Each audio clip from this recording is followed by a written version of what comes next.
ಆತ್ಮೀಯ H16 news ವೀಕ್ಷಕರೇ, ನಾನು ನಿಮ್ಮ YMI ಅಥವಾ ಮಲ್ಲಪ್ಪ ಜೊತೆಯವರು. ನಾವು ಅಂದುಕೊಂಡಂತೆ ಈಗಾಗಲೇ ತಮ್ಮೊಂದಿಗೆ ಮಾತಾಡಿದಂತೆ ವಿಶೇಷವಾಗಿ ಕೆಲವೊಂದಿಷ್ಟು ಉತ್ತರ ಕರ್ನಾಟಕದ ಗೋಕಾವಿ ಭಾಗದ, ಹುಬ್ಬಳ್ಳಿ ಧಾರವಾಡ ಭಾಗದ ಒಟ್ಟಾರೆಯಾಗಿ ಒಂದಿಷ್ಟು ಕವಿಗಳು, ಲೇಖಕರು, ಕಲಾಕಾರರ ಬಗ್ಗೆ ಪರಿಚಯಿಸಬೇಕು ಅಂತ. ಅದರಲ್ಲೂ ಕವಿಗಳ ಒಂದಿಷ್ಟು ಕವನಗಳನ್ನು ಜೊತೆಗೆ ಅವರ ಕೃತಿಗಳನ್ನು ಪರಿಚಯಿಸೋ ಕೆಲಸವನ್ನು ನಾವು ಮಾಡ್ಬೇಕಂತೇಳಿ ಒಂದು ಉದ್ದೇಶದಿಂದ ಈಗಾಗಲೇ ನಮ್ಮ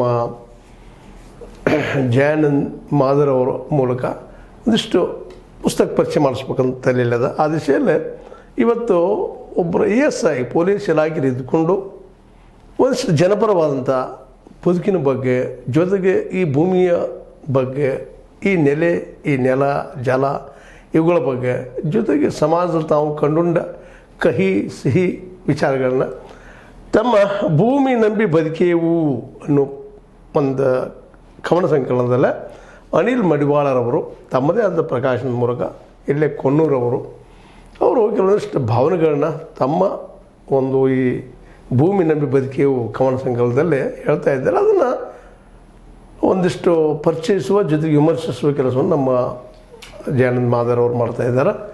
ಆತ್ಮೀಯರೇ, ನಿಮಗೆ ಈ ಪುಸ್ತಕ, ಅದರಲ್ಲೂ ಮುಖ್ಯವಾಗಿ ಈ ಕವನ ಸಂಕಲನ, ಇದನ್ನು ಯಾಕೆ ನೀವು ಇಲ್ಲಿ ಮಾತಾಡಬೇಕು, ಅದ್ರ ಬಗ್ಗೆ ಜನರಿಗೆ ತಿಳಿಸ್ಬೇಕಂತ ನಿಮ್ಮ ಮನಸ್ಸಲ್ಲಿ ಬಂತು? ಯಾಕಾಗಿ ಅಂತ ಕೇಳಿದ್ರೆ, ನಮ್ಮ ಅನಿಲ್ ಮಡಿವಾಳ ಅವರು ಇವರು ಬಡತನದಲ್ಲಿ ಹುಟ್ಟಿ ಆದಮೇಲೆ, ಗ್ರಾಮೀಣ ಭಾಗದಲ್ಲಿ ಹುಟ್ಟಿ ಆದಮೇಲೆ ಒಂದು ಉನ್ನತವಾಗಿರ್ತಕ್ಕಂಥ ಹುದ್ದೆ, ಮೂಡಲಗಿ ತಾಲೂಕಿನ ಕುಲಗೋಡು ಪೊಲೀಸ್ ಸ್ಟೇಷನ್ನಲ್ಲಿ ಒಬ್ಬ ASI ಕೆಲಸ ಮಾಡುವಂಥ ವ್ಯಕ್ತಿ. ಅವರು ಒಂದು ಅಧಿಕಾರದಲ್ಲಿ ಇದ್ದರೂ ಕೂಡ ಬಡ ಜನರ ಬಗ್ಗೆ ಅಥವಾ ದೇಶೀಯತೆಯ ಬಗ್ಗೆ ಅಥವಾ ತಮ್ಮ ಈ ಕನ್ನಡದ ಪ್ರೇಮದ ಬಗ್ಗೆ ವಿಚಾರಗಳನ್ನು ಬಹಳಷ್ಟು ಸುಶ್ರಾವ್ಯವಾಗಿ ಅವರದೇ ಆದ ಧಾಟಿಯೊಳಗೆ, ಅವರದೇ ಆದ ಒಂದು ಪದಪ್ರಯೋಗ ಮಾಡುವಂಥ ಒಂದು ಶೈಲಿಯೊಳಗೆ ಕವಿತೆಗಳನ್ನು ಬಹಳ ಸುಂದರವಾಗಿ ಕಟ್ಟಿಕೊಟ್ಟಿದ್ದಾರೆ. ಯಾಕಂದ್ರೆ ವಿಶೇಷವಾಗಿ ಪೊಲೀಸರು ಭಾಷೆ ನಿಮಗೆ ಗೊತ್ತದ, ಆ ಭಾಷೆಯನ್ನು ಮೀರಿ ಇವರು ದೌಲತ್ ಇರುವಂಥ ಸಂದರ್ಭದಲ್ಲೇ ಒಬ್ಬ ಕವಿ ಹೊರದಿ ಒಬ್ಬ ಪೊಲೀಸರಿದ್ದಾರಪ್ಪ ಅಂದ್ರೆ ಒಂದು ಸಂತೋಷ ಪಡುವ ವಿಷಯ ಬೇಕದು.